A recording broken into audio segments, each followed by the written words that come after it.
She may have been diminutive in stature, but Ruth Bader Ginsburg loomed large over America's legal landscape. All I ask of our brethren is that they take their feet off our necks. The Harvard and Columbia-educated lawyer rose to prominence in the 1970s when she took the fight for equality to the Supreme Court. I called 1972 the year of the woman. In 6 landmark cases, she chipped away at laws that discriminated not just against women, but men too. That equal justice under law requires all arms of government to regard women as persons equal in stature to men.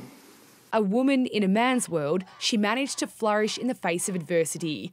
Demoted after falling pregnant with her first child, chastised for taking the place of a man at Harvard, and rejected by almost every law firm in New York, despite graduating at the top of her class.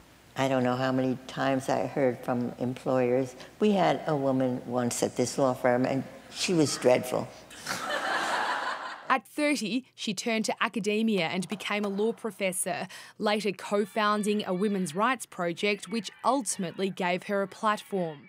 And she did it all with her biggest champion right by her side. Meeting Marty was by far the most fortunate thing that ever happened to me.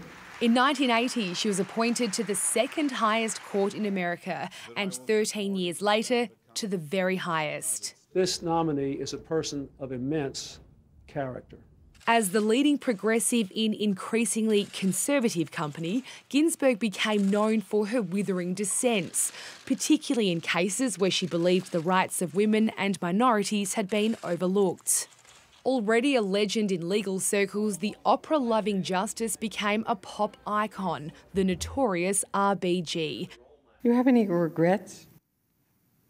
I do think that I was born under a very bright star. And throughout her long, illustrious life, this flaming feminist shone.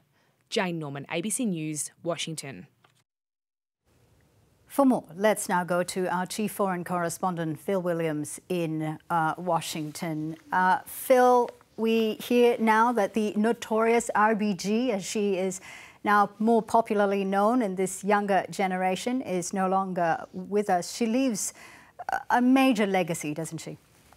She certainly does. She really has been at the forefront of women's rights, of liberal rights in a sense, and that has made her many enemies. She's seen by conservative forces here in the United States as someone they would hope they could get rid of off the bench because of her fairly consistent liberal attitudes to everything from women's rights to the environment, all sorts of liberal causes that she has followed over the years, not totally consistently. For example, Roe versus Wade, that effectively legalised abortion in this country. She didn't like that judgment, not because she didn't like the result of it. She didn't like the law, the process. So she was also process-driven as well.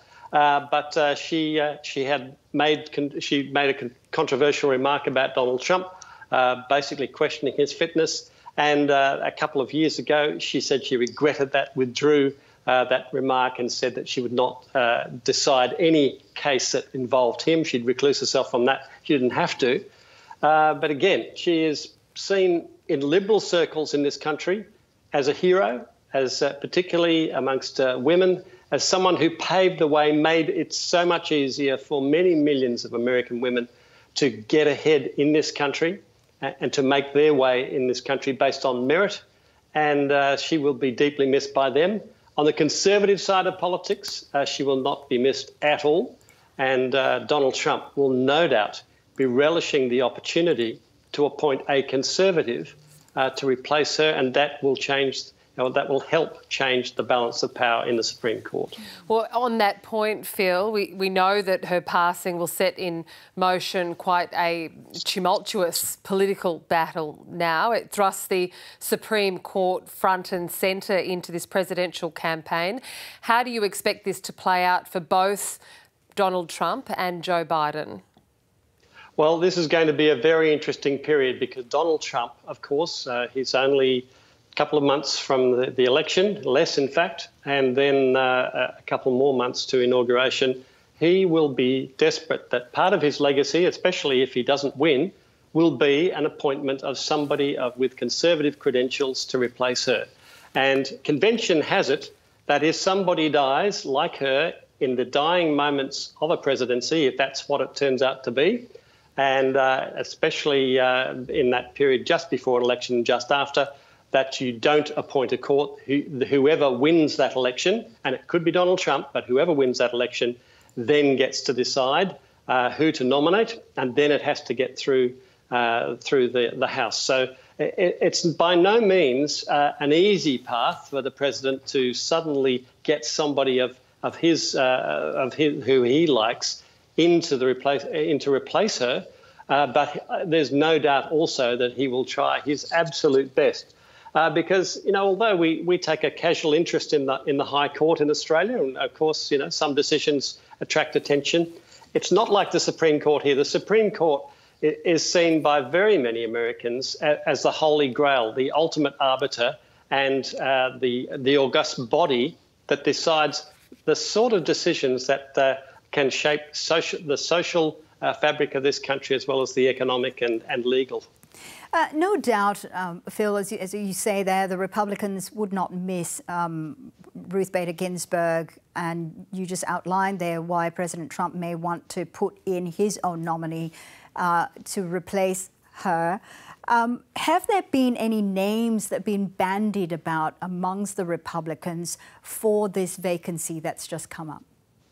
No, they haven't specifically yet. I think it would probably have been seen as a bit unseemly to mention names officially because, of course, everyone knew she was sick. And this, this diminutive body in which she inhabited a fierce intellect and a fierce personality was, hit by 5 bouts of cancer. She's survived many bouts of cancer over the years.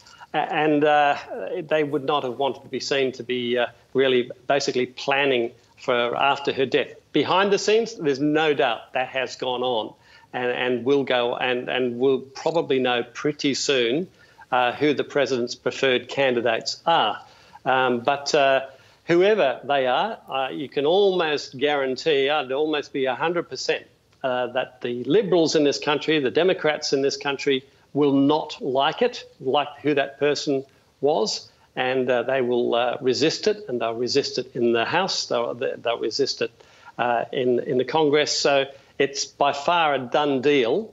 But of course, all of this could be not overturned, but it could be delayed in terms of the Democrats until after the inauguration.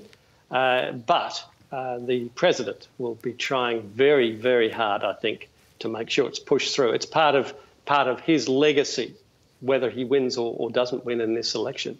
Just before we let you go, Phil, on a more practical level, you mentioned that the nominees and the incumbents sitting in this court really determine parts of the social fabric of the US society. A week after the upcoming presidential election, I believe the court is for the 3rd time scheduled to hear a challenge brought by the Republicans on the Affordable Care Act. So it has real ramifications for certain issues such as healthcare, which affects every American. What other issues are right at the forefront of the court and what it's been hearing, what it's scheduled to hear and challenged?